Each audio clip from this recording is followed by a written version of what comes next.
Hello everyone, this is David Lodge, and this is one of my new many movie reviews. This is basically where I'll be reviewing my favorite movies of my time, and giving you guys a full summary and everything, pictures and depth, and giving my opinion on scene by scene. So tonight we're starting off with Scream 4, directed by Wes Craven, which was released April 15th, 2011. I originally wanted to start off with Piranha 3D, because I actually know a friend of mine is actually in it, in the movie, in the spring break part of it.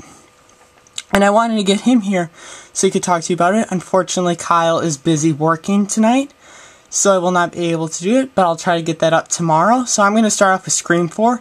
And just a little warning, this does contain spoilers, so if you have not seen the movie yet, I would recommend not seeing it, and so consider yourself warned. So I will start off now with the trailer.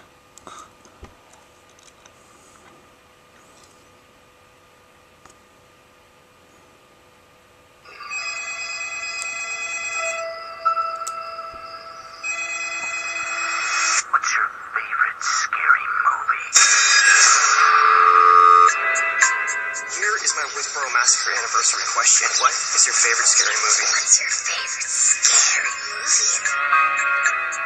One generation's tragedy is the next one's a joke. What is your favorite scary movie, man? I'll show you. This week marks the anniversary of the infamous Woodsboro murders. Local celebrity victim Sydney Prescott chose to return to her hometown. Welcome home, Sydney. Watch the preview of coming events. What do you want? Who is this? He's trying to do Ghostface. I'm standing in the closet.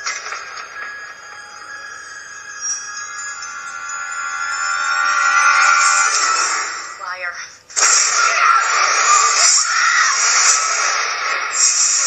Doing.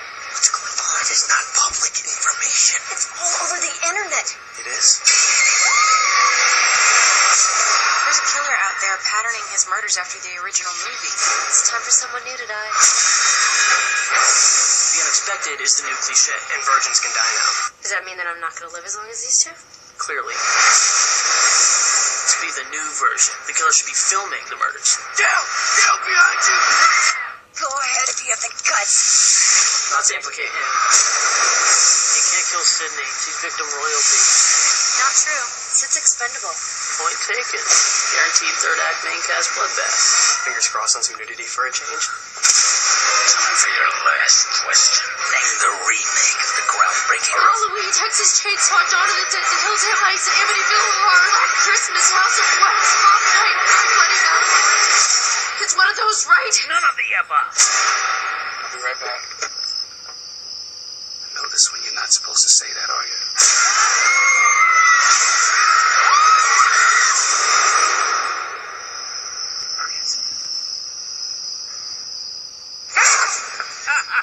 You should have seen the look on your face. Okay, that was the second trailer for it. As you can see on the poster, the slogan is New Decade, New Rules. I don't necessarily agree with that, because I don't think there were really new rules mentioned. I mean, there were some, but they were like, come on, they weren't like rules of the first one, if that makes any sense. Scream 4 was directed by Wes Craven and written by Kevin Williamson. He helped Wes write all of them. So we're going to start. So Scream 4 has two false opening scenes before your real opening scene. The first false opening scene is with Lucy Hale playing Sherry and Sinead Grimes playing Trudy. It starts off typical with the phone ringing and, you know, they get answered. And eventually, Ghostface appears next to Sinead Grimes and stabs her, and slices Lucy Hale across the neck. The audience is fooled to think this is the opening, but then it's revealed that that is really the movie Stab 6, which is the movie, and the Stab films, in case you forgot, are the movies that are within the Scream films.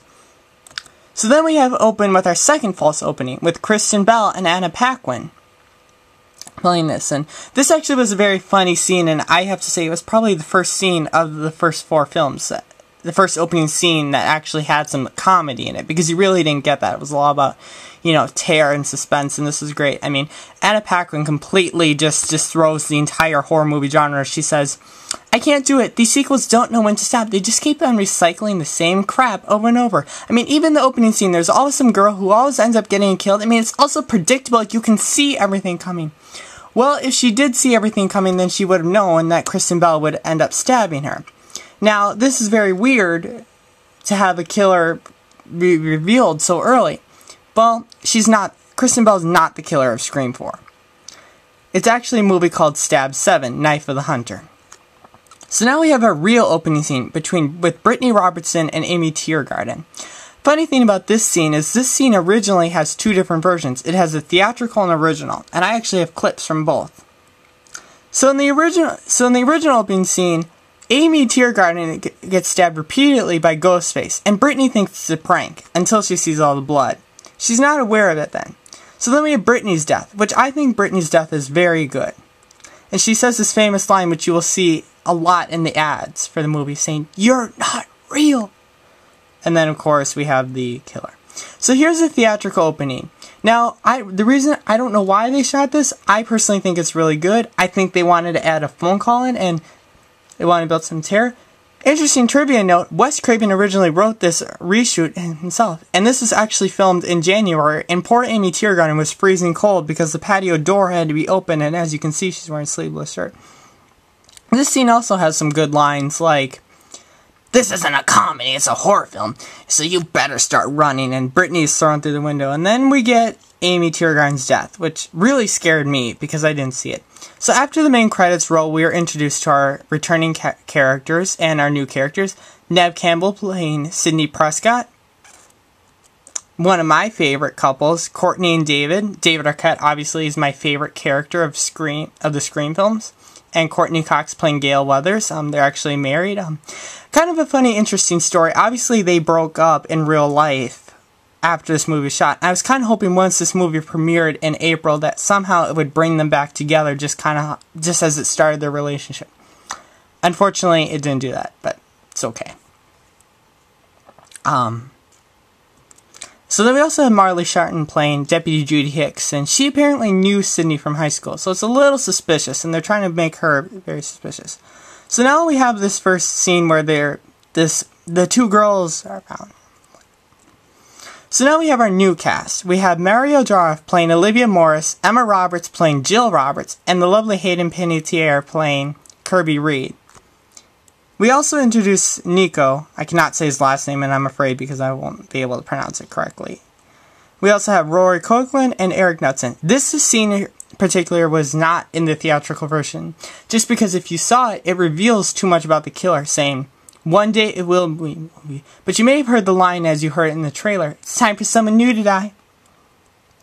So later, we're jumping to later that night, where Olivia ends up getting killed, and it's a brutal death, and Jill ends up getting attacked. Now that we're coming to a deleted scene in a hospital. Now this is already, now they took this scene out, even though I think it's a great scene, and it shows the relationship between Jill and Trevor. But they took this scene out because apparently the character of Trevor was already a suspect, and a little too much, so they took it out. So then we have Alison Brie's attack. This is actually originally reshot in January, and poor Alison Brie again was freezing cold, and you have her death. So then we have the cinema club scene where you kind of get introduced to the new rules of the new decade. I don't really consider them rules because I more consider them pointers. They weren't like rules like the first one, like that Jamie Kennedy pointed out, but this will work. Some of the rules were, if you heard in the trailer, there was you can never have the killer has to be filming the murders. The death scenes have to be way more extreme, and virgins can be killed now. I don't think that's anything new because I think that's something that really has happened. So then we jump to the Stabathon, where Rory and Eric are hosting us. And then you also get Gale Weathers' attack. And this is where you get her weird line in the trailer, which they didn't end up using, which is where she says, "Go ahead if you have the guts." I'm kind of glad they didn't use that, because I think that would have ruined this scene. But thankfully, Dewey saves her. So now coming up, we have some more deaths. Adam Brody's death, Anthony Perkins, and is actually stabbed in the forehead and still alive. And Wes Craven read in an article that if someone is stabbed in the forehead like that, they can live. So you can blame that on him. So then we also have Marla Sharton's death, who plays Jill's mom. We also have Eric's death, which is a very comedic scene, and I think it's kind of like Tatum's character in the first Scream when she tells the killer, like, don't kill me because I want to be in the sequel, and said he has that one-liner of, you can't! There's rules! I'm gay! So then we have this scene where we're getting kind of to the climax, and we have this scene where the killer is quizzing Kirby on her scary movies, and it's supposed to be completely reenacting the opening scene of the first film with Drew Barrymore being quizzed. And this is where she just lists every single movie remake, and she ends up getting it right. Well, unfortunately, Rory Kirkland turns out to be one of the killers, but there's still another killer around. So then we have this, and then this is where you learn that Jill is the killer. And the reason why is she wanted fame. She ends up also killing Trevor because he made her lose her virginity, and then he cheated on her, so she killed him. Pretty brutal death. I mean, Nico, if you're watching this, better keep your girlfriend. So then we're coming up to our final scene where Jill's electrocuted by Sydney, which was a little disappointing in a way. I mean, it was a good scene, but it was kind of disappointing because all the new cast was basically killed off. And the only person that was the new cast that survived was Marley Sharton's character. But it was still nice to see, you know, Nev and David and Courtney survive, which was really nice. You know, overall, I thought it was a really good sequel. I think it was just the right time for another Scream film, because I know for me, to see it in theaters was amazing. I saw it over spring break, the opening weekend, and that was probably the best part of spring break for me, and I could not wait to do it. And yeah, that was really cool, and I think Wes Craven did a great job. I do not know about a Scream 5. People have talked about it in rumors, but it seems like every movie is all about rumors now. I do think that Wes Craven will possibly rewrite it. Wes Craven said he would direct it if the script was good enough, and that was the same, and that's what he said with this one, and apparently it does. So as I said in the beginning, coming tomorrow night, or Tuesday night, I will be doing Piranha 3D, which stars Elizabeth Shue, Adam Scott, Stephen McQueen, and the lovely and beautiful Kelly Brook. So, thank you for watching. You guys can submit my comments, and if you enjoy it.